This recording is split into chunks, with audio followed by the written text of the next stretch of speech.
Hello, everyone. Welcome to the 200th episode of Word Funk. I am Leon Thomas. I am joined by Johnny Maloney and Austin Yorsky, as usual. I was actually just telling... I'm just going to do a quick review of this episode. It's nowhere near as good as 199. That was a landmark. Like, I'm sorry, but you guys were way funnier just like a week ago, back when nobody had heard of you. Terrible, you know. Who let us get this far? Someone should have stopped us. You should have killed us when you had the chance. Look, yeah. I was here, okay, before anybody even knew about it, all right? You guys, okay? So, don't you come in here with your whole, like, ooh, I'm really into word funk now because I've done 200 episodes.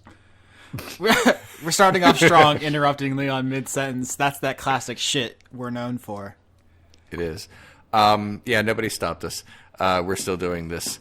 We have a lot more Has lists. anybody tried? we had to get this show approved back when we had Overlords, so there was that. And then but they didn't really try to stop us. They didn't give a shit. I recall a little bit of trouble with Proto Word Funk. Also known to the universe as the now mostly gone BT podcast. Thank God. That's because I kept insisting on naming every episode like butt fucking on an exploding dolphin with 7 chimichangas up its nose. Like, and they were like, "What is happening here?" We were such carefree young men. Okay, so this is the 200th episode, and because we didn't want to do just a normal episode. We're basically doing a sequel. On episode 100, Austin revealed a lot about his past that had been like hinted upon in the first 100 episodes, but hadn't been fully revealed to the world, and it was pretty good. So I feel like the most obvious thing to do is for me to take the bullet here. But the problem is that I feel like almost all of my like good childhood stories are like told. Like, there's nothing there. It's been 200 episodes. I've said a lot about myself, but I might be missing some things. So instead, I just asked the audience if you have any questions. Maybe that would help, jog my memory and say, "Oh, I never talked about this." Spoiler or something. I'm actually Leon's mom. It's true. It'd be so much better. So it was a difficult birth. Johnny's penis has never been the same. Yeah. So anyway, like Austin does, he compiles the questions. That's his job, basically. We just decided at some point, because at first when we started doing questions, I was like, I don't know if I want to do this. And Austin was like, nah, this is good shit. And then I was convinced because the questions became really, really good and I was dumb, to initially be hesitant about it. So that's my bad. I guess that's a Leon confession. Yeah, it's the first Leon secret. Yeah, I guess. But yeah, like Austin, if you want to hit me with those questions, we'll see which ones I leave in the show. Yeah, this is going to be fun. If there's any weird cuts in the audio and you think to yourself, wait, what just happened there? What happened was I asked something I probably shouldn't have and Leon vetoed it. Yep. And that's why mayonnaise. That is exactly why mayonnaise. Good first question. We're off to a great start. I'm surprised how interesting that that question was. Okay, so let's just get in here. Toshiro Kuru, our question guru, has the honor of the first question. This is a thinker. They ask, what's hashtag Leon Origins, by the way, which I believe is our social media campaign for this milestone. I didn't say, I said tag it as Leon Origins like people tag wrestling. I didn't mean to start a hashtag. There isn't one, but like it's fine. But yeah, go ahead. Okay, so the question is, what's something you I messed up my mouth. What was something you said you wouldn't do when you were younger but ended up doing? Do you break any promises to young Leon? Oh gosh. I feel like I have answers for this, but this is your special day, so you go first. I'm gonna sit quietly. Gosh. Let's see. Promises I made to myself when I was younger that I was not going to do, that I ended up doing. And they don't have to be tawdry, Leon. You know, they could That's be true. they could be something as simple as being like, man, I'm never gonna cut my hair. I think when I was young, I didn't think much of getting into relationships because it doesn't interest me on too much on a physical level, and I like being by myself most of the time. How So young it are we didn't- talking? I'm just curious. In general. In general? All youth, all puberty, all a lot time after. It's just they're like, it's if you were talking like really young, like 7 years old, I was gonna be like, No, yeah, that's every like girl's I got don't. I'm cooties. not. I don't even like the date. Yeah, I know. I don't want to kiss anybody. Yeah, that's. I don't mean that. I mean like at the point when it would be. I could form thoughts better. Yeah, I didn't really think that was going to be a thing for me, and then my. I guess romantically, I had like sort of different feelings about those sorts of things, and then I got married. So I guess that was a thing. I don't know if I like promised myself I wouldn't do it. I also just kind of assumed I wouldn't. Like that wasn't going to be a thing that I did. Not that it lasted forever or anything, but the fact that it happened at all was, I guess, surprising to me. Yeah. And here I am, like, I'm 35, I'll be 36 in a couple months. And, like, I also think I'm almost certainly not going to ever get married again. For all the reasons, plus now more. But this is me now, and in a few years, I might feel completely differently. I might actually meet someone and say, oh, well, yeah, that now I remember why this feels good. Someone likes me. So, I guess that's my best answer to that question. As a quick aside here, I'm just going to apologize Mm-hmm. to you guys if I make like any weird noises during this podcast, because I'm having a like serious seasonal allergy attack today. Oh, okay. Like all of spring happened at once in my neighborhood, and Okay. I took an allergy pill, and like it's mostly working because I don't sound like I'm talking through like 5 layers of latex. Yeah. But it's still kind of manifesting as weird guttural noises, like and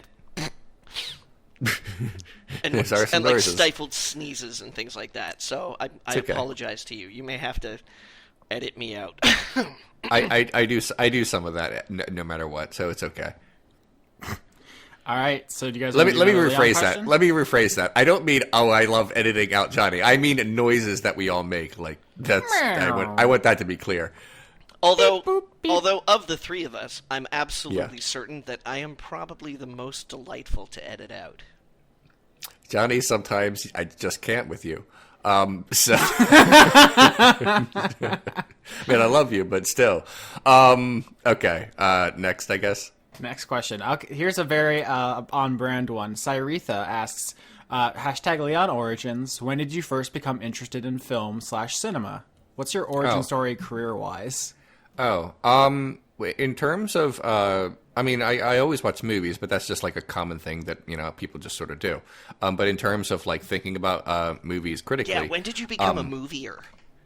Okay. Well, when I was very young, I think I had a camcorder, or someone You had a were going to have to be a camcorder. little bit more direct, all right? Oh You're my like, God. when I was All right. young, when I was very Okay. young. It's like, When give I me was some age ranges, when man. I was a minor, when I was like 14, 15, 16. See, that's not very young to me. Very young is like 4. And I just had this image in my head of a 4-year-old Well, there was also- Leon capering Okay. around with a camcorder Okay. talking about lighting. Okay. The earliest I can remember doing stuff like that was when I was like 11 or 12. So, but yeah, I it was like, oh, we have this thing. Let's make little movies, and I made little dumb movies, and they were mostly like horror schlock bullshit, and they were not good in any way. Like they don't exist anymore, and thank goodness for that. And I liked to read a lot about movies, but I was thinking like, oh, this would be cool for a career, but it sounds really impractical. Like the odds that it would actually, that I would like go to film school and graduate and become like a big shot director that seems unlikely, and I like and if there's something that like scares me ever, it's not having like some kind of financial security, like not being able to pay my bills or something going wrong is like terrifying to me. I you know, like when I see homeless people, I try to give to them, and part of that is because, oh my God, if something ever went wrong with me financially and I was just destitute, like how would I deal with that? And my answer would be that I couldn't. So like the idea of like pursuing a career in the arts seemed like a bad idea, so I didn't do that. Cool society, America. We only just kind of live with terror every waking moment. That's pretty sweet. Yeah, I'm sorry, but that's like that was like a big decision on like getting into a more, at the time, practical career. Now I've come full circle, and now I have an impractical career that works out so much better for me. But I got interested in thinking about films like I guess as art when I was a little older. I would say early 20s. When I watched a movie by Agnes Varda called Vagabond. Which is very good, and it was one of the earliest films where I was like thinking about it, like, what does it really mean, that kind of stuff, and that like I guess changed my perceptions of what movies could be, and this was long after I was like studying to be a teacher and all that stuff, so I already had my career set, but I was like it became a more interesting hobby to me.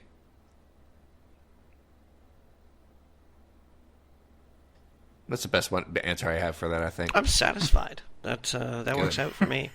Was it good for you too? It was good for me. Yeah, I feel much better having given birth to this young man.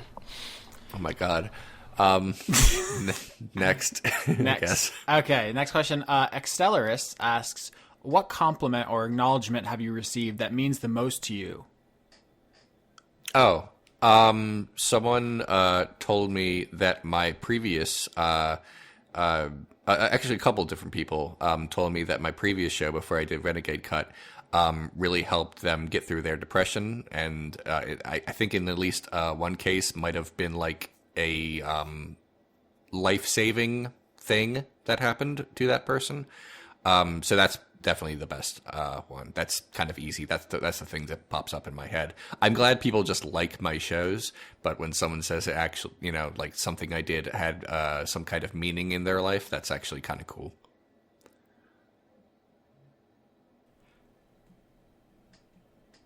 I should just keep saying I'm done. Uh-huh. Aki Savalainen asks, tell us about your travels. Is there still more to tell? And I will add to that question, where all have you been? We know Montenegro and we know South Korea. Is that all the places? Walk us through your journey. I've been to Canada many times. I've been to Mexico once. Hawaii, we know, because he peed in a particular place. I did. Hawaii is just America, though. So it's like, yeah, but it's not like, when people think America, they're not like, yes, poke bowls. Yeah, it's not the part of the continental America. So yeah, I've been to Hawaii. I remember peeing a lot there outside because the story Johnny is telling, in case anyone who's listening does not remember. I had to share a like bed and breakfast with some unpleasant people who who are no longer part of my life, and there was like one bathroom. And I wake up in the middle of the night a couple times to use the facilities, but the problem is the bathroom like is loud. So like if you use the bathroom in the middle of the night, you will wake up the entire place. And I kept doing that. So instead, I would like walk out of the bed and breakfast down to like I think a pond, which was like a 20-minute walk away. Just go there. Sorry, Fish. I imagine it like the pirate ship attraction at the Treasure Island Casino in Las Vegas. I wonder if I have any other great pee stories. Well, maybe one, but I'll save that for later. What was the question? Oh yeah, I lived in South Korea for about a year when I was a teacher, and I'm glad I went, but a lot of the experience was not pleasant for me. I felt kind of isolated there, and there were squids hanging from all of the lines and stuff. Apparently, there were squid everywhere. And speaking of food, I could not get into the cuisine like at all, and I felt, and I mean they had some stuff that I would normally eat, but it's very expensive. Like beef is very expensive there. It's not something you can just have. That's not part of their culture, and it's not part of like. Are you telling me you're not down with kimchi? I'm not down with pretty much anything that they had to offer over there, and it just doesn't affect my palate in a good way, and I didn't like any of it. So instead, what I would do, I ate really really bad food, and like they don't have a lot of fast food, but they have some level of that, and I ate badly when I was there, and it was the only time in my life where I gained like a significant amount of weight. And because I was unhappy and depressed, that also made me eat quite a bit as well. I remember eating an entire strawberry cheesecake, like just for me, and in one that sitting. was like, I'm pretty sure that was my meal that day. So Like your only meal that day? No, I definitely ate more than that. I'm just saying, like that was the fun meal. Yeah, they would serve in the cafeteria where I would eat with the other with the students and with my co-teachers. They would have rice, which is usually fine, of course. But it was also just like a lot of things with tentacles and I love like things with tentacles. That's fine, and concoctions that I'm not into. I've had like fried calamari, like with like breaded, and it's fine. But like I'm talking about like the things are still on it, the suckers. It's like or whatever you call them. It wasn't good, and I wasn't happy there. But that's not their fault. That's my fault. I'm as it turns out, I'm very American.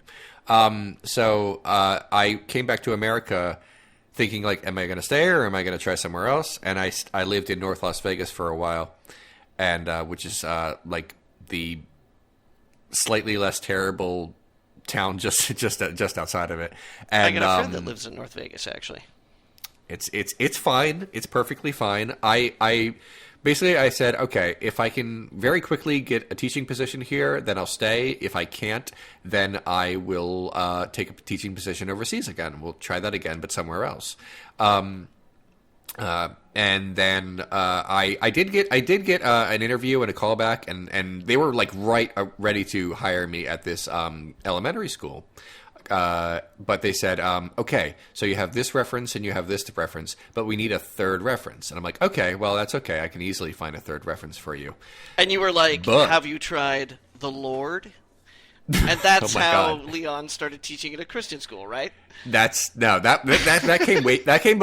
came before any of these stories. Actually, I can get into that if you want. But basically, they could not get in contact with the Korean schools, even though they gave me their email address. Like they could not. They were not getting responses, and because of that, they had like a policy where you have to have a certain amount of references, even though my other references were stellar, and even though they gave me like other references, like they gave me letters like in English, they just didn't get back to the school in time, and they said, nope, I'm sorry, but we have to go with someone else. And I said, oh, I guess I'm going to take that one of those teaching positions. I interviewed for a position in Russia, and that went okay. And then interviewed for a teaching position in Montenegro, and they were like really enthusiastic. They were like, we want you to come here right now. And I'm like, fine. I don't have anything else going on. So I just did, and I lived there for less than a year. And then they were like, oh, yeah, by the way, you might want to bring your own internet. Yeah. The internet situation was terrible. Look, I hate to be like an ugly American and say like it's better in America, but I'm sorry, like their infrastructure, I guess you could say, was different in a way that I couldn't handle. You can say abysmal. They're trying. They've been through some shit over there, so you know. But the point is, they made me live in a one-room apartment, and I don't mean like a studio apartment. I mean it's a room, and without a bathroom. So, like, give me a square footage. I'm not good. Well, you're asking me to do math, and that's a very bad thing for me. But how many times could you like lie across the room? twice. All right. Okay. So like, yeah, that's So that's I'm not 6 feet. much. I'm 6 feet. I'm 6 feet tall. So I guess it was 12 feet over there, and then another 12 feet on the other way because it was a square. So All right. yeah. So okay, I guess that's good. Anyway, they didn't have there was no bed, there was no TV. It was just a couch, and that was it. It was like a room with a couch, and it wasn't okay. That was my I was favorite so Meryl Streep movie. I was so accustomed to basically how well Korea tried to treat me, and they gave me like a nice apartment, and they paid me really well. It just wasn't like that in Montenegro, so I had a very different problem. It was rough. That was actually where I conceived of the idea of that old show in Korea, but I got the call, I guess you could say, that I applied to Blistered Thumbs, I guess, while I was there, to give you some frame of reference of when this was. It had just it debuted while I was there. Anyway, so that was bad. And I came back to America, and I had to decide where I was going to live, and I needed a job right away. The good thing about when you're a teacher is that even though getting a good teaching job is hard, getting a substitute teaching job is easy. And I basically looked for the major cities that had the best teacher pay for substitute teachers, and Austin is one of the best. They pay way more than I made back when I did sub work in America. Sub work in Maryland before I became a full-time teacher. So I lived in Austin, Texas for a while, and I really liked it. And then circumstances brought me back to Maryland. And then I moved again about a year ago. My location is does not need to be known. At the end of this episode, can we have a little blurb in a deep voice that's like, Leon Thomas now lives at an undisclosed location. Yeah. Yeah. There's bad people who keep trying to find me. I guess it's like the most threatening way I can make that sound. Yeah, the low men in yellow coats too, up in this fucking thing. What's going on? Yeah. There are people from my past who won't take no for an answer, I guess you could say. Now that you're famous and flush with YouTube money, that's when all of a sudden you have 1,000 cousins who just come out of the woodwork. They're like, "Oh, cousin Leon, remember me?" Yeah, that must be it. That's how fame do. Yeah, but anyway, it's off topic here. Sure. All right, and you can edit this out. Are we talking about the debtors from Austin that are chasing after you, or are we talking about No, we're talking about your family then, right? It's the Yakuza. Come on. There are no debtors. Someone in Austin did claim when I left. Did claim that I owed them money because I basically because you left on the lease, right? Yeah, I had to break the lease under, but the circumstances for breaking the lease under an emergency are different from breaking a lease just cause. And I know we've had this conversation. Right. I'm sorry. Debtors was a way of saying. Yeah, it. But no, it's okay. So you're talking about your family, right? Yeah, I was talking about my family. The debt, by the way, is I won basically. I contested it through the credit unions, and I said, "Here is a situation. I don't owe these people any money," and a couple $1,000s worth of debt disappeared overnight. I don't think we had resolved that. Congratulations. Oh yeah. This was I think late last year. I was like, you know what? Fuck it. I'm just going to contest this through the credit unions. I do not owe these people money. They just claim that I do. So I did, and they got the basically if you have a debt and either the people who enacted it can't prove it or they fumble it up, then it's over. And they did because I left for a reason that was acceptable in the terms of the lease. They just didn't see it that way, and that's their problem. Stick that in your law corner, Austin. Yeah, so my credit is awesome now, by the way. It's like very, very good.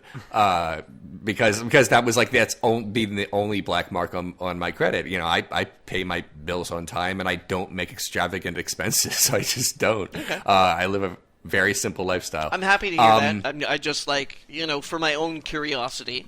No, you're fine. Like, I wanted to it's be all good. educated. Yeah, you're fine. But yeah, like the people from my past that can't be part of my life anymore are people who I guess were related to me. Were I say related to were. me. I love it. Oh, I love it. yeah. They're just in my mind now. They're just people I knew when I was a child. They're not part of my life, and they haven't been in a long time. And my life has been much better ever since. So anyway, I feel like we've gone on quite a bit with my own BS. Everybody loves you, Leon. They want to get to know you. That's cool. But I did promise that we would also do our normal shenanigans. Hang on, this Austin. week. Austin, do you have any more golden ones? Any gems? Anything you've been saving up? Because I'm having fun. I am too. Okay. I have another one on deck. Another Toshiro Kuru banger. All right. Least favorite thing from your time teaching. And I will add just any more teaching stories in general. People love that shit. Hashtag wrestling. It's like that fucking anime where the person body slams a deer. What is that? Go ahead. I don't know, but I want to see it now. Yeah. Okay. So anyway, yeah, the worst. I mean, the worst like individual teaching stories are just things like. Excuse me. Nichijou is the name of that anime, and there's the principal slams a deer. Okay, cool. Okay. Like I have individual stories that are bad, like doing a substitute job, and like two students started fighting in the classroom, and me trying to figure out, am I supposed to do anything about this, like physically, and then deciding no. Because you're literally not allowed to physically get in the middle of a fight between two students. You have to call the security person. They are trained to do it, but also like legally allowed to do it. If you're a teacher, you do not put your hand on a kid, no matter what. So I'm like, oh, well, this is happening. I guess I better just call someone. And I was in my mind that didn't feel right because when I see people fighting, I want them to stop.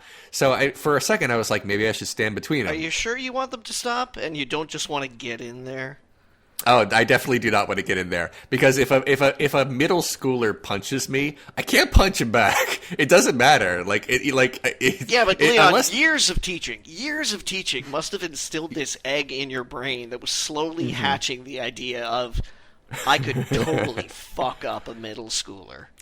Jesus Christ. Leon, that might have been the policy when you were a teacher, but nowadays it's changed. Now you're supposed to yell "World Star" and pull out your phone and film it.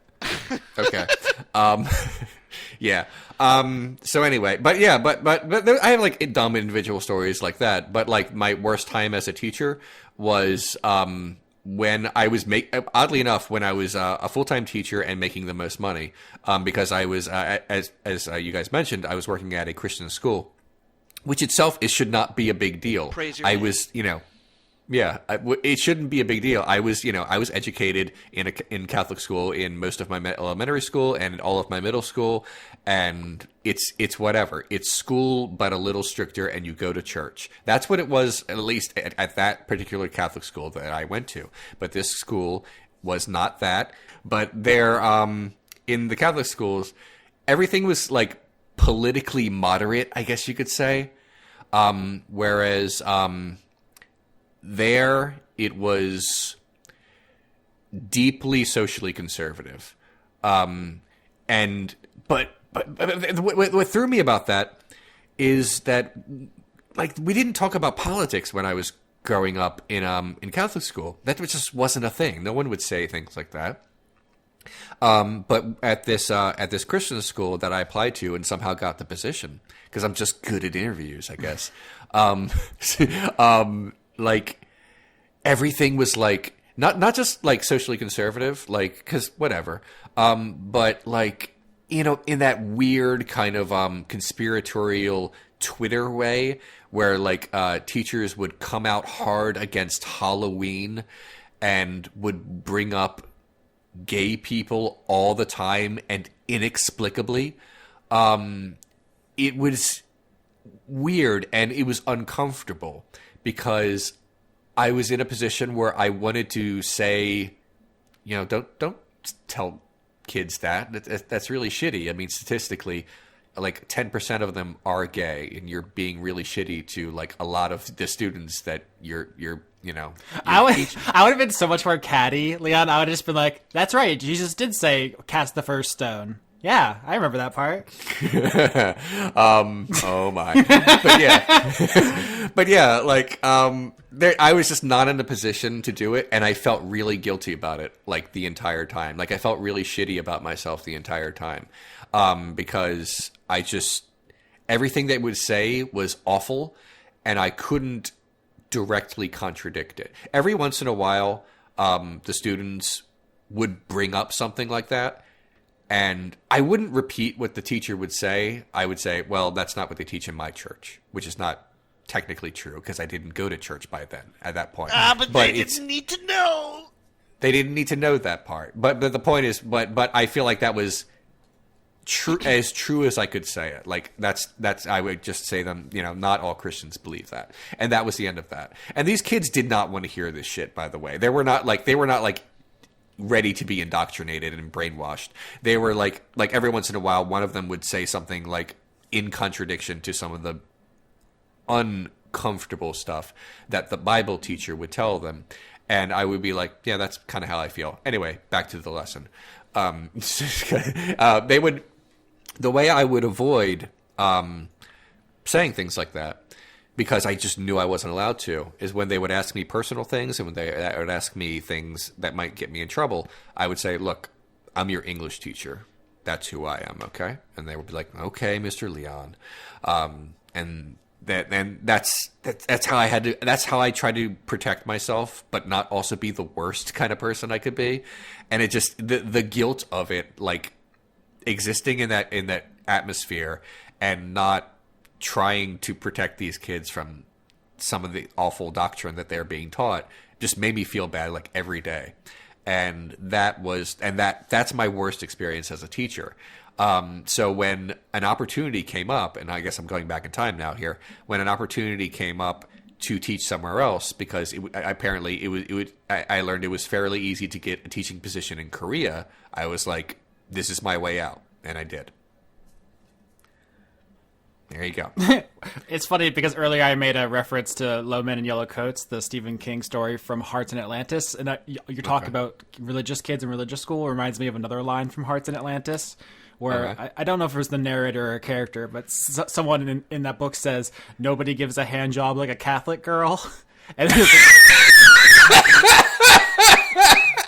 there's just like a whole scene about it. That's always, that stuck with me because of the damaged human being I am. But yeah, man, that was not my experience. But okay. Okay, I don't know. That's another conversation. That's not a Leon Origins. That's we are all deranged and bad people. Yeah. Speak for yourself. I'm just deranged. Yeah. That's So anyway, yeah, that was a whole to do. One more. One came in literally just now. Jesus. Josephina Vineyard asks, did Leon have his own OC wrestling persona growing up? Oh, I'm sure. I don't remember what it was, but yeah, I'm sure. Instead of having parentheses wrestling, this is hashtag parentheses wrestling spelled out. The words parentheses. It's awesome. But yeah. I mean, I'm sorry, but like all kids who grew up watching wrestling would kind of wrestle each other and say, I am the something. And, you know, we would like, you know, pound on each other, but not in a terrible way that we would die or anything. Oh, yeah. Just like in a... I didn't watch wrestling, and I had one. Cool. What was it? The Professor. Nice. Oh, you'd be a great heel. I was a great heel. I came to the ring in like a corduroy jacket with like leather pads and a book and a pipe and glasses, and then I would like throw my glasses at the guy, and then it's such a good idea. And hit him with the book. Yeah, it was great. I didn't Oh, come God. up with it until I was like 17, but I was like, Still, fuck yeah, that's it. that's really good. Extremely good. Okay, I promised I would only do Leon Origins for 30 minutes. We've gone 47. Oh no!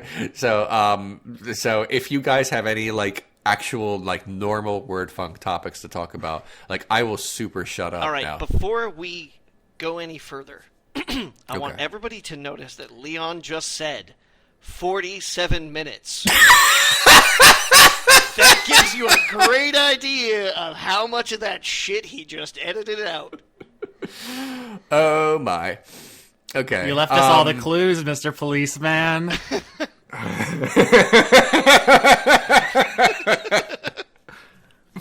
All right, Austin or Johnny, if you have any topics you wanted to bring to the table this week, go ahead. This is a weird episode if you're listening to Word Funk like for the first time, like you're saying, like 200th. I'll click on this finally. What? It's just this guy talking about himself. Not always. Sometimes, mostly, we just bring up like odd media things to talk about. But we obviously bring our own flavor into it. And share some personal stories. Yeah, you can't start Steven Universe on Prison Break. It won't make any sense, and you won't have any investment. So you got to build up to that with all the slice of life stuff first. Are you talking about Prison Break, the TV show? No. Is there an episode called Prison Break? I'm pretty sure There's it an might be episode called Jailbreak. Prison Break. Whatever. I wonder they got out of jail. Yeah. There's a lot of stuff. Anyway, I was just really worried for a second there that if I wanted to watch Steven Universe, I was going to have to watch Prison Break. I assure you I looked it up. The episode's called Jailbreak. I fucked my own joke up, but you get the okay. idea. Whew. I'm good. Thanks, Austin. All right. You're welcome. I have a thing to talk about. I'm just going to start talking Okay. now. Try to stop me, Johnny. You want to go? Let's fight.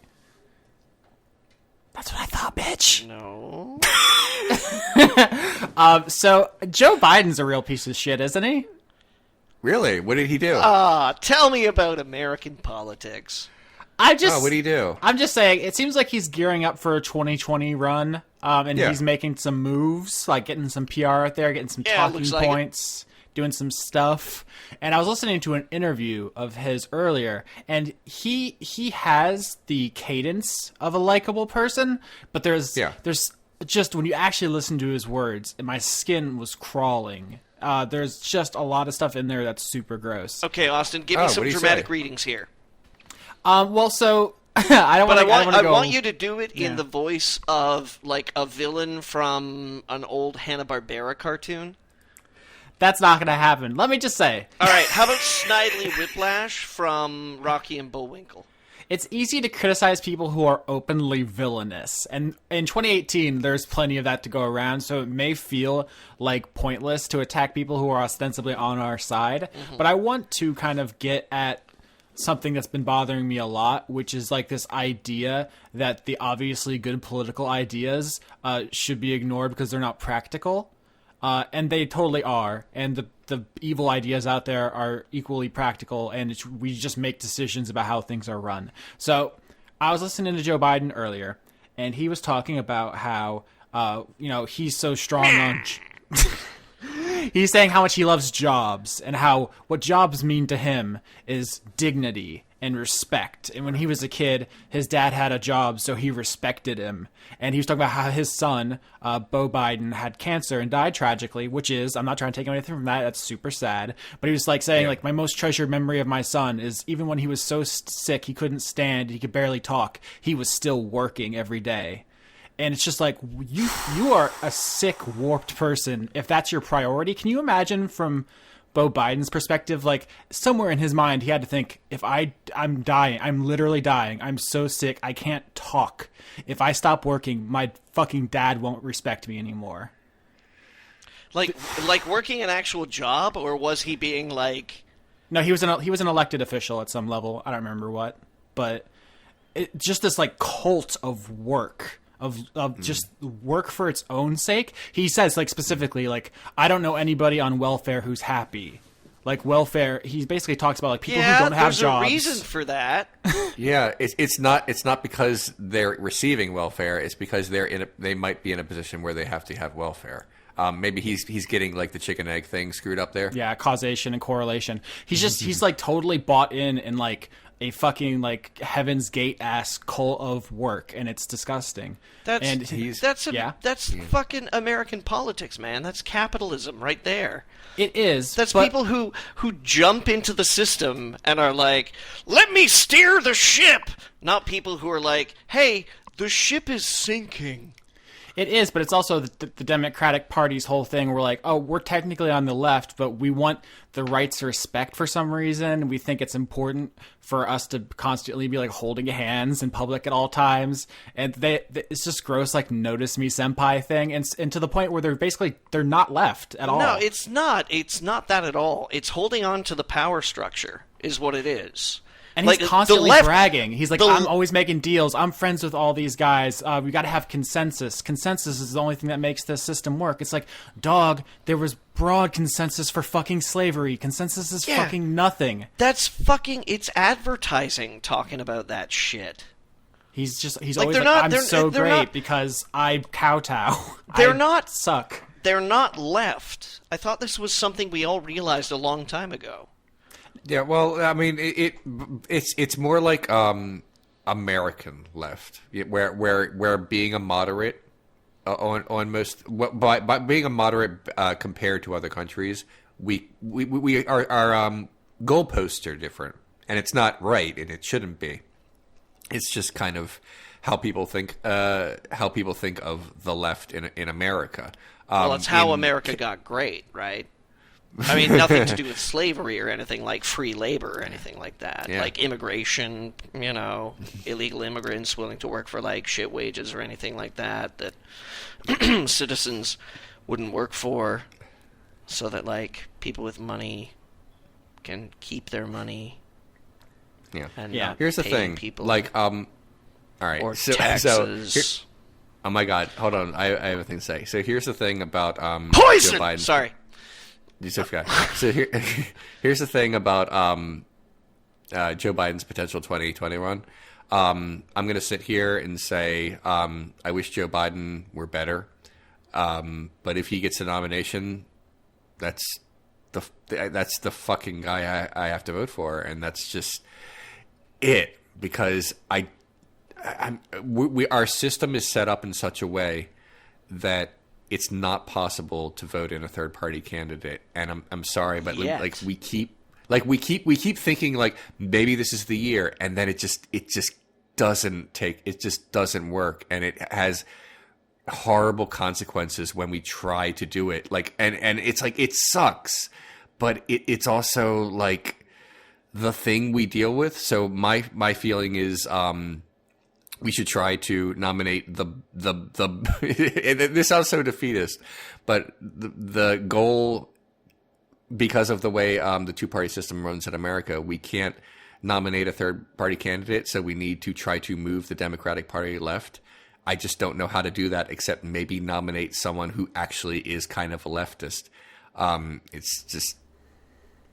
It's been a challenge thus far. Yeah, I mean, I don't think you're going to get any argument on this show that when it comes down to it, at the end of the day, there's going to be two names that are viable, and we should pick the one who doesn't want to kill gay people. So, that's basically off the table. I mean, I voted for Hillary, but yeah, me too. Obviously, has problems.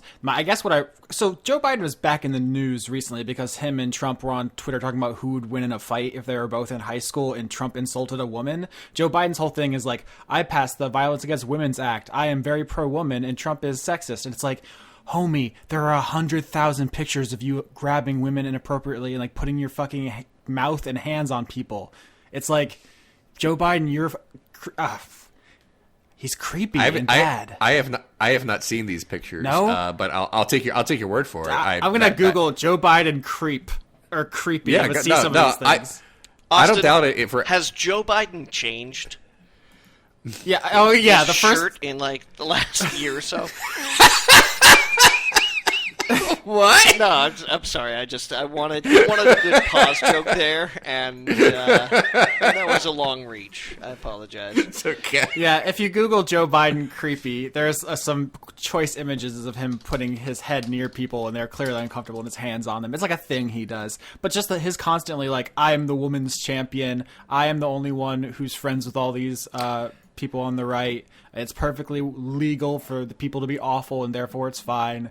I was just like super peeved off with it. And when it comes down to it, if he runs because he has name recognition, he might get it.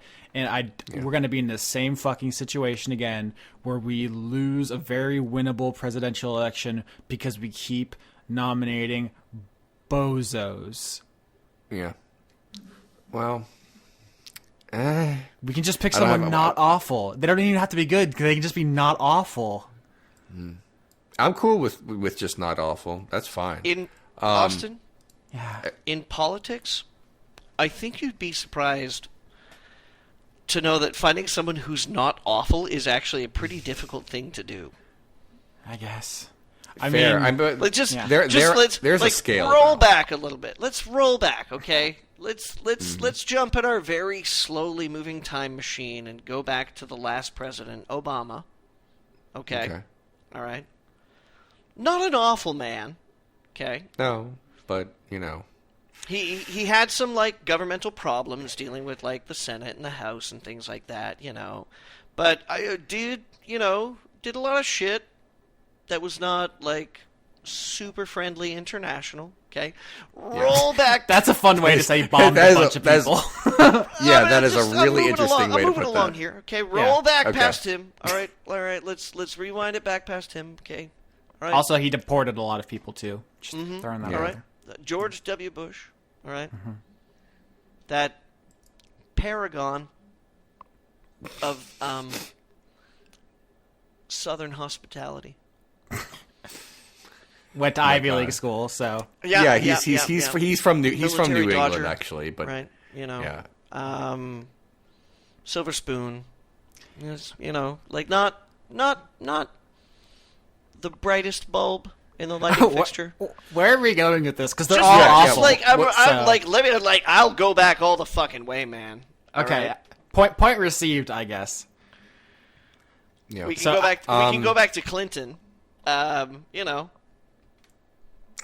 can go back to Okay, a George please. Herbert Walker Bush.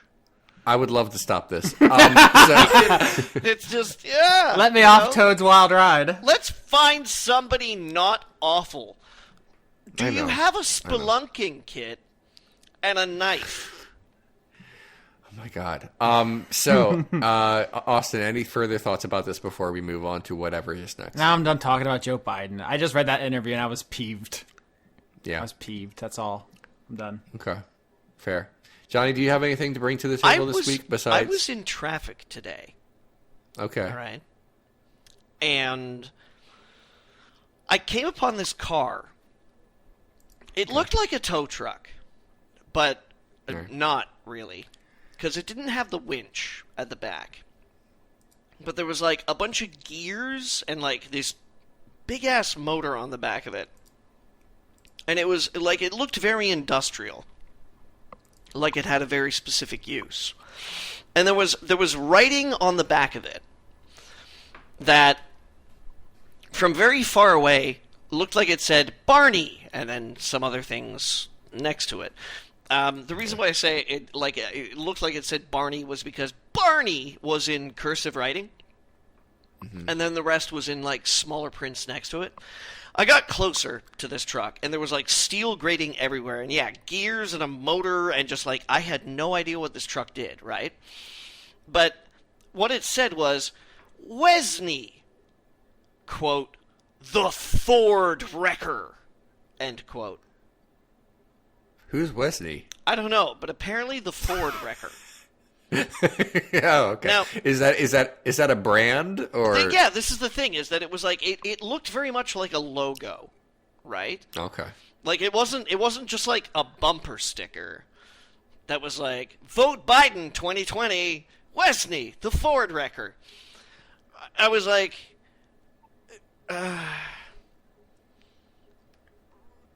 like, what am I supposed to infer from that? I don't know. Maybe it's someone who doesn't like Ford, and and Wesney is like a competing. Wait, that doesn't make sense. See, maybe it physically wrecks. First, what I thought is that maybe this was a Wesney truck. Okay. And this truck was the one that was going to put Ford in its place. But then I was like, no. It looked slapdash. There we go. All right.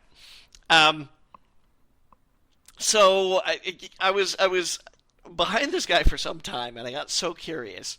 I was like, okay, I gotta fucking get on the other side and see if that's just a personal message. Like maybe Wesney commutes with him, and Wesney crashes a bunch of Ford trucks. So I get in the other lane and I get upside him. And written on the side of the truck, it says again, Wesney, the Ford wrecker. And I was like, okay, obviously this guy is really proud of the fact that he wrecks Fords. Why? And, why would you feel the need to advertise that? Right? I mean, car rivalry is a super big thing. Like, some people are like, I'm Team Chevrolet, I'm Team Ford, I'm Team Dodge. I don't think you understand how this truck looked. I would not have been surprised if there were no windshield or roof. Maybe it's like a destruction derby thing, and he literally wrecks Fords on the weekend when he goes to the rallies. Yeah. Maybe, right? Maybe. How do you... Johnny, how do you spell Wesney? Because now I need to look up what the hell this is. I'm pretty sure it was Wesney. But here is the thing, okay? Here is the thing. Is that I finally got in front of him, okay? And in my rear view mirror, on his front hood, he has written, used Ford parts. What? Yeah.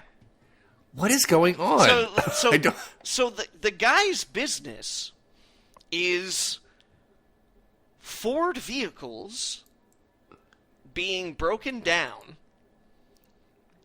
and then salvaging the parts to sell. Mm-hmm. Presumably to customers and mechanics and things like that, right?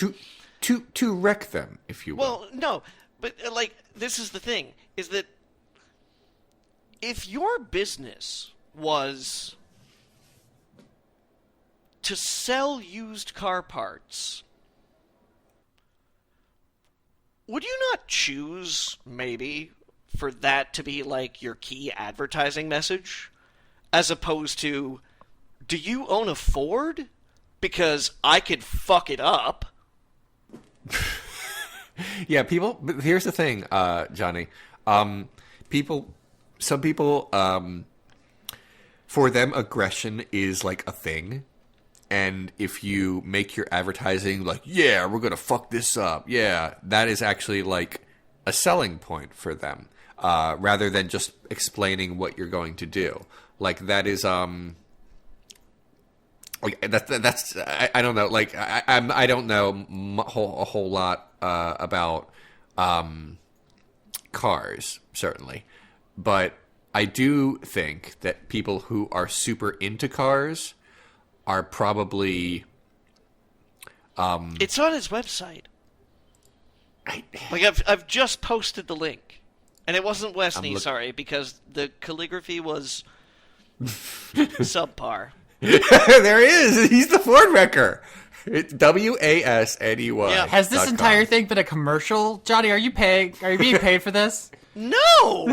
I just I can't understand for the life of me why if you were going to, because presumably, right? He gets his money from selling auto parts, and you are driving behind his car, his truck. And he's like, maybe people would want to know my business if they're driving around me. I know. I'll just tell them I wreck Fords. From no less the 2 angles I approached. Well, 2 of the 3. I drove away from one of them, but I approached at least 2 angles, and both of those angles agreed that he was the Ford wrecker. Johnny, I went to the website and I clicked on contact, hoping there was just like a form I could fill out, and I was going to write, I don't believe you can wreck my Ford. But unfortunately, it's not that high tech. I would have to call, and I'm not like a prank call kind of person. Obviously, I'm kind of too old for that. Oh well. Yeah, look, I don't know, dude. It baffled me. I was obsessed for 15 minutes. I was near this car, and I was just staring at it like, what the fuck? Like, what? How am I supposed to be feeling about this? I mean, if you were driving that Ford truck that you love so much behind it, and this guy's got this, like, corporate logo on the back of it that's like, I'm the Ford wrecker. How are you going to feel about that? Like, maybe I should call this guy up and see if he, has wrecked any good Fords lately. Maybe he's, like, super famous in that neighborhood, though, where everyone's like, oh, it's the Ford wrecker. We all know him. I don't know, man.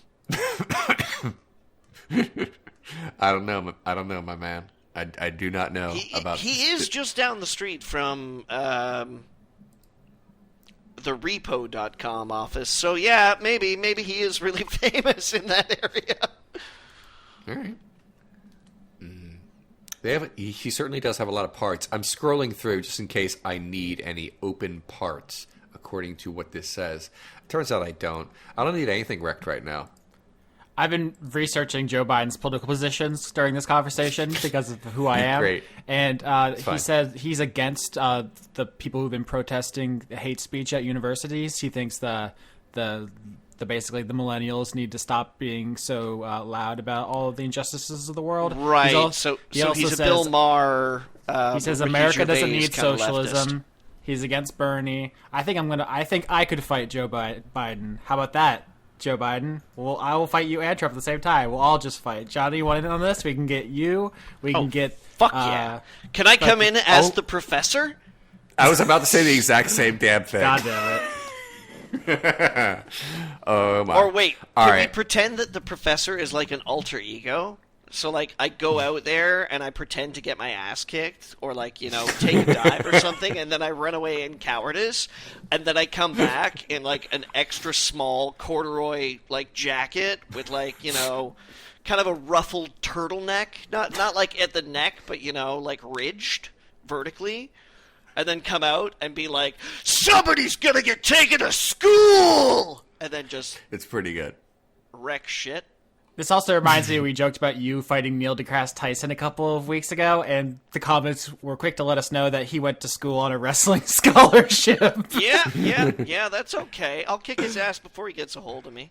Okay, do you have ground game, or is it all stand up for you, Johnny? I don't know how you roll. we do a little bit of ground game. Bit of ground game. Good. And also, I believe that it's not wrestling rules to punch people in the balls, which I'm perfectly comfortable with doing. Yeah. So this has been fun. We're usually like way past the point where we're usually doing like our normal questions. We can, unless you guys have anything really pressing to say, of course. Real quick, Johnny, have you caught up on the Tick series on Amazon? They finished putting up the first season. I watched the Tick when it first came out, dude. Well, okay, maybe it's different in Canada. In America, we only got the first couple episodes, and then they put up the rest. Oh! That's, how many more episodes are there? Wait. Yeah, I think there's like 10 now. The arc is clearly over. So if there's a villain you're aware of who hasn't been defeated, then you have to catch up on. Okay, then no, I did not know that actually. Okay, so there's more Tick. It's pretty good. It's a little bit more serious than the second half. Like it's still a comedy superhero thing, but the first was much heavier on the groups, and the second's like, oh, actually, we need to fight this bad guy. So there's there's I would say a rebalancing of the comedy to action ratio, which is fine. I like the show a lot. I think it's super underrated. I don't know how much longer it's going to last. I think it was renewed for a second season, but I don't see anyone else talking about it. I can't imagine it's long for this world. I did not know. Yeah, exactly. That's what I'm saying. There's no hype. There's no discourse. We got to get the discourse going. Yeah. Oh shit, that's right. Okay. I see that. No, there's like 12 episodes. So yeah, they released another 6. All right, so we've solved that mystery. The other thing, real quick, is that there's a new Decemberists album. Do either of you care about that? You seem like people who would listen to the Decemberists. I'm adjacent. I'm Decemberist adjacent.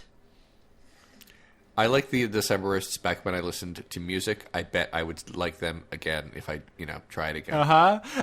That's kind of a slam. It's also just kind of honest because I also like them. But it says something about you if you self-identify as a Decemberist fan. It's like saying you're an Arcade Fire fan. If people just make assumptions, similar assumptions between the two. I did hear a couple months ago. Severed that's on the new album? Yeah, it's that lead single. The video is explicitly anti-Trump. There's a lot of caricature of Trump in it. The lyrics aren't particularly insightful. No, but it was a good song. It was it was kind of like richer and darker in a way that I think the Decemberists are usually.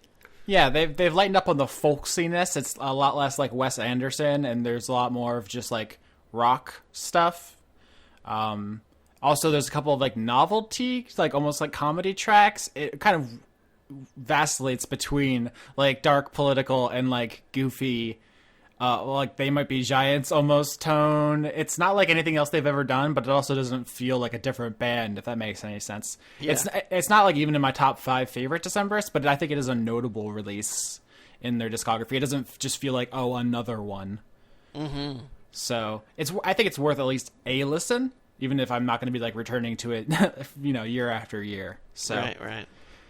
That is your music update. I'm ready for more questions, if you guys are. Sure. Ooh, I was going to ask you about some music, actually.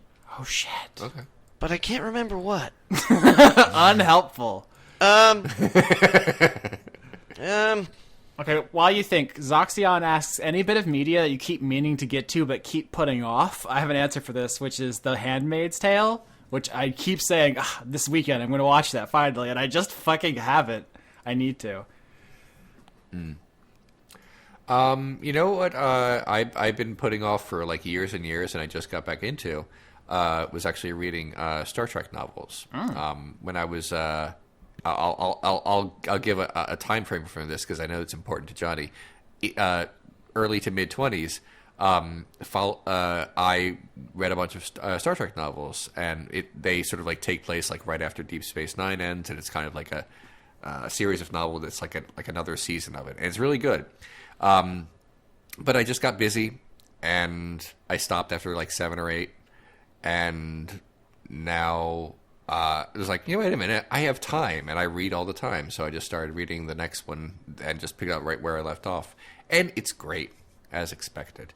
So that's a thing. There are always like tons of movies that I've been meaning to watch for years and haven't gotten around to it. I've been meaning to watch The Raid 2 forever. It's been out for years. Yeah, I liked that one.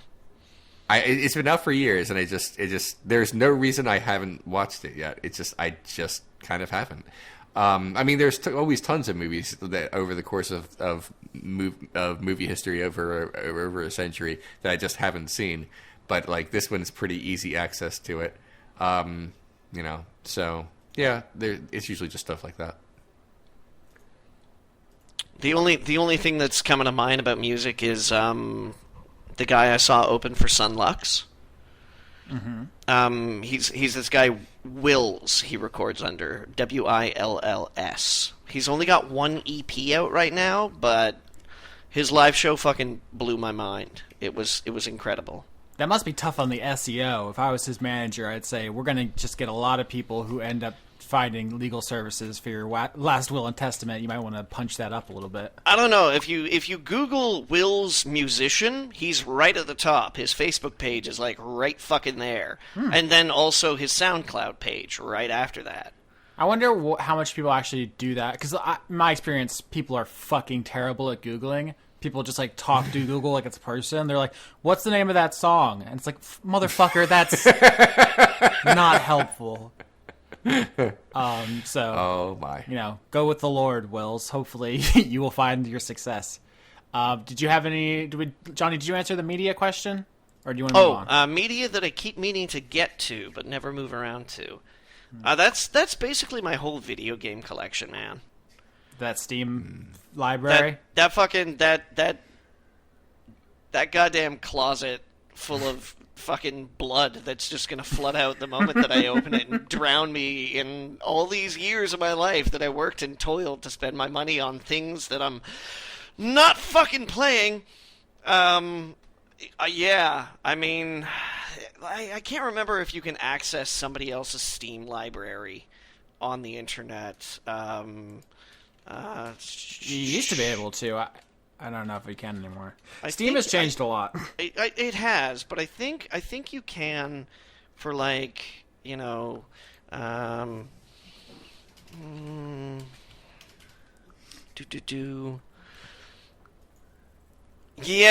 you can. And it it's kind of humiliating too because it gives you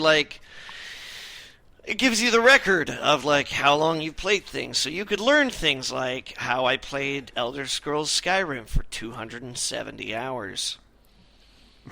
Wow. Although, in fairness, okay, in fairness, when I was tasked to review that, I pretty much did it for 20 hours a day for 5 days, I think it was, because we did not get a preview copy. I think we did. Didn't it go to Joe, though? I don't know. If it did, I don't know. Mm-hmm. But yeah. So what is that? 985 games there. Woo! Yeah. The Library of Alexandria. It's, well, you saw it. I've seen it, but I've also had a lot of things happen to me in the interim, which gave me opportunities to forget. So no, but there's a lot on there that I want to get to. There really is. Dark Souls. Haven't played 1 or 2 or 3. The Deus Ex sequel. I gotta finish Divinity Original Sin 2. The Dream Machine. Yeah, the list just goes on. On and I mean, on. you could, you're there are literally, at this point, 1,000 games and growing that you would like to get to, and that is your curse and your burden to bear. Yeah, that's kind of it. Especially because I'm not playing video games much these days. Who has time?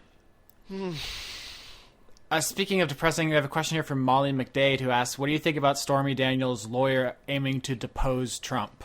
So deposition is a process by which you basically get a bunch of information out of a person by making them answer some fucking questions, which is a thing Trump is very hesitant to do. You guys remember, hopefully you remember, Mueller, the person in charge of the investigation of Trump right now, was trying to get him to sit for some questions, and Trump's lawyer said, basically, we can't do that because he will lie. You're trying to trap us, Mueller, in a perjury trap by getting him to talk. The whole thing is preposterous, but... So here's the thing about our legal system, which I am just tits deep in right now, is that there are rules, but none of them seem to be working. Like Jared Kushner. I was talking to my brother about this the other day, in relation to us discussing Law Corner back in the day, or, I say back in the day as if like it happened once in an idealistic North America where freedom was free and you could just, pick a puppy from a puppy bush and then take him home and have a companion for the rest of your life. About how laws for the rich and powerful seem to be different than laws for the rest of us. Yep. Yeah, I was just going to say Jared Kushner lied on a security form. It is a felony to lie on.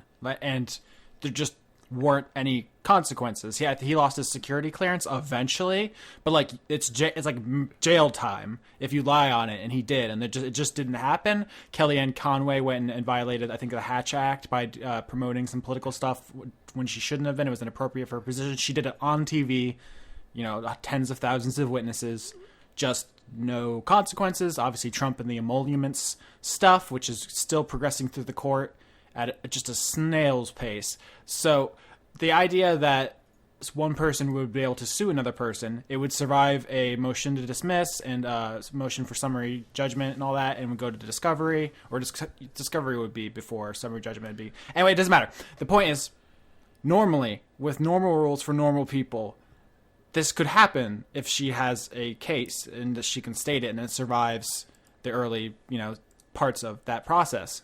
But because nothing's working the way it's supposed to, I have no earthly fucking idea if this is going to work or if there will be consequences or anything.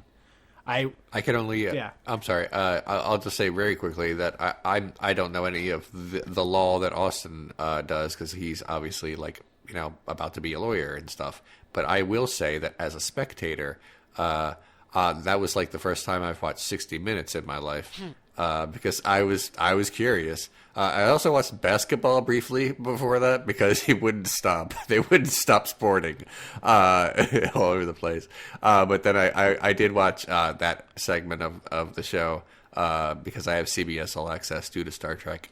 And the most I guess the most uncomfortable part was where Trump apparently complimented her by saying that she reminded him of his daughter, which is gross, but also weirdly not surprising. It's that should have been like a huge shocker, and it's barely a blip in everything that's happened. That alone should be a scandal, and it's not. Everyone's just kind of accepted that maybe Donald Trump has a thing for his daughter. And that's like the worst thing, and it's weird that everyone's just like, yeah, isn't it funny? What the fuck? Anyway, I'll shut up now. That was my dumb aside. Yeah, everything's breaking down. But so as a foreigner, can I tell you? No, Please. It's not going to happen. Okay. So I think this might be a good time to learn stuff just in Law Corner from now on. Maybe do less depressing cases and just talk about how things work. So it used to be when you wanted to sue somebody, you filed your suit, right? And you allege certain facts, and then you proceed to discovery where you have to give up certain documents or, sit for certain questions so that then you can move to the next part, which is trial.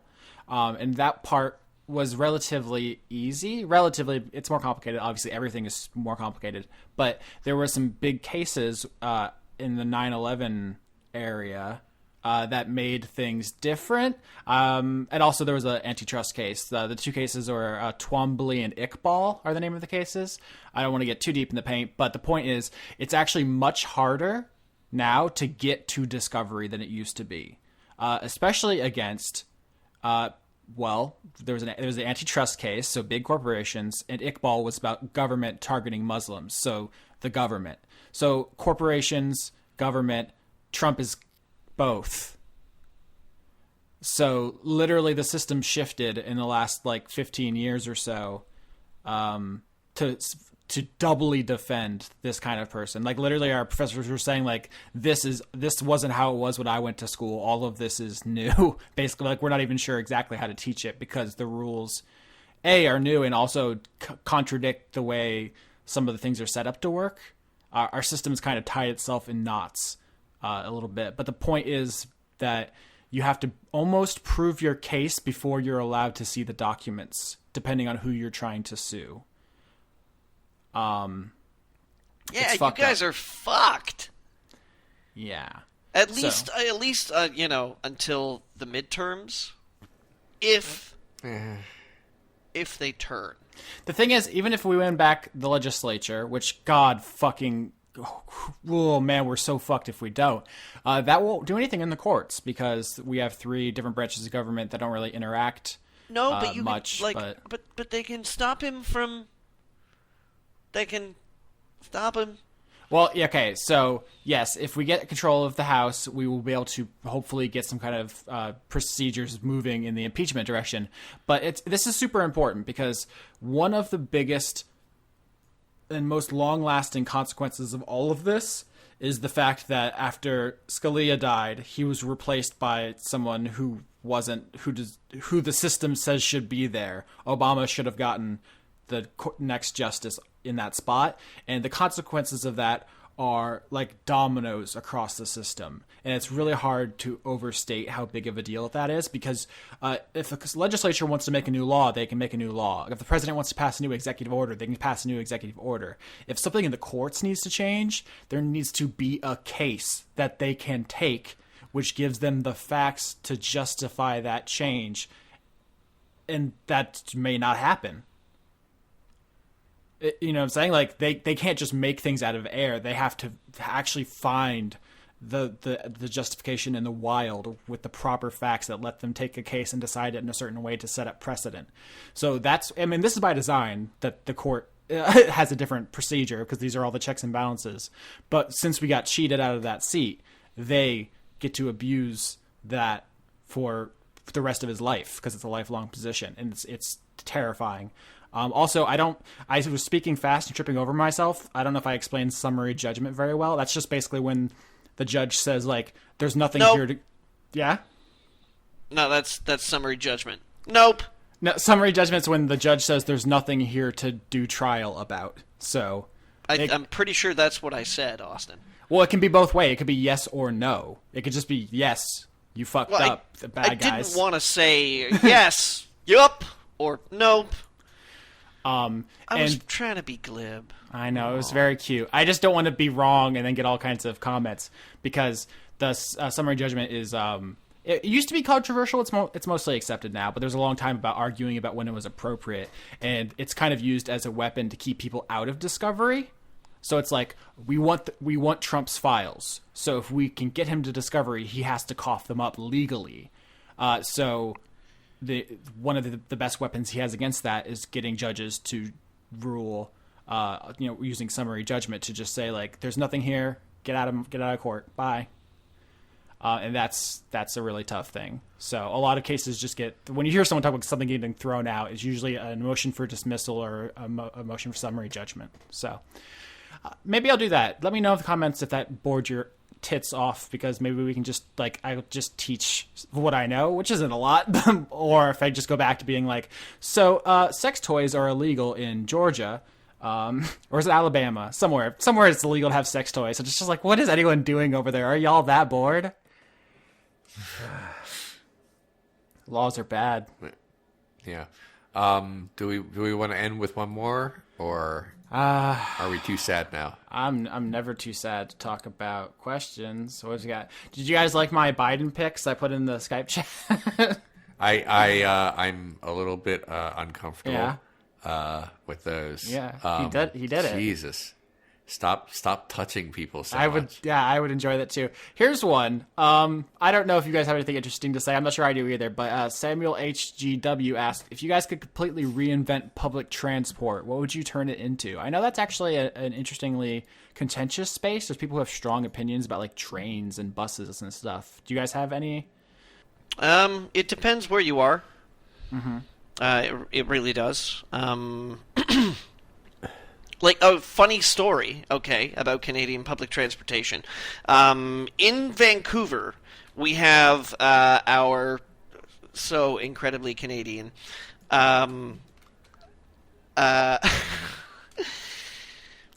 we have our so incredibly Canadian substitute for the subway. We call it the SkyTrain. I like the sound of it. All right. Now, here's the thing. I moved to British Columbia in 1993, right? And the SkyTrain was a product of the Expo 86, when the World's Exposition Fair happened in Vancouver. They were like, yeah, we're going to have this new like SkyTrain system, and it's like in the sky, and by in the sky, I mean like maybe like 30 feet above people, so you can like look at all the apartment buildings that are, you know, right next to you and kind of like angrily glaring at you as you drive by. But because that's the only rent they can afford. So yeah, 1986 system, all right? And if you guys were to design, all right, a train system or like a subway system or something like that, right? You pay money for a ticket, right? You get the ticket, and then you go on the train, okay? Is there, like, anything in between that you would want to happen in an automated system? I would pay any amount of money to be able to move around in public and not have to have human interaction. I think about this every time I'm in the grocery store. Totally automated system. Yeah. Right? So as long as I don't have to talk to anybody, I'm fine. You walk up to a machine, you put money in the machine, it gives you a ticket, and then what should happen? Transportation. Is it a trick question? It just no. I mean, presumably you would want some kind of verification, some proof of purchase, right? So, like, you put your ticket in a turnstile or something like that, and be like, "Oh, hey, congratulations, you paid your fare. Welcome to the train. Go, be free. Train." Too much talking. The SkyTrain did not have fare gates until 2016. It took them 30 years to figure out that by like having no proof of purchase on a public transportation system, people were just going to be like, fuck you, I'm not paying. Canadian honor system. Yeah. It did not go well for them. Dang. After a year, revenue shot up like 1,000% or something. And not because, like, you know, it was just poor people, but because, like rich-ass people were like, why the fuck would I pay for this? Just put taxes and just let everybody ride for free. It's fine. Yeah, could do. It's fine. Do. On the way out, Leon, the cat of tea, Eugene T on Twitter wants to know, hashtag Leon Origins, best butt Leon has ever seen. Montana. Butt Montana. Isn't that pronounced Butte? Fuck you. Doesn't matter. All right, anything you guys want to say right before we go? Nah, I'm down with Butt Montana. Okay. I am also down with Butt Montana. What about Bruce Campbell's chin? It's pretty good. Yeah, let's go with that. I feel like that didn't really get the enthusiasm I was looking for. I thought it was a pretty good joke. If you guys didn't like it, that's fine. You can be honest with me.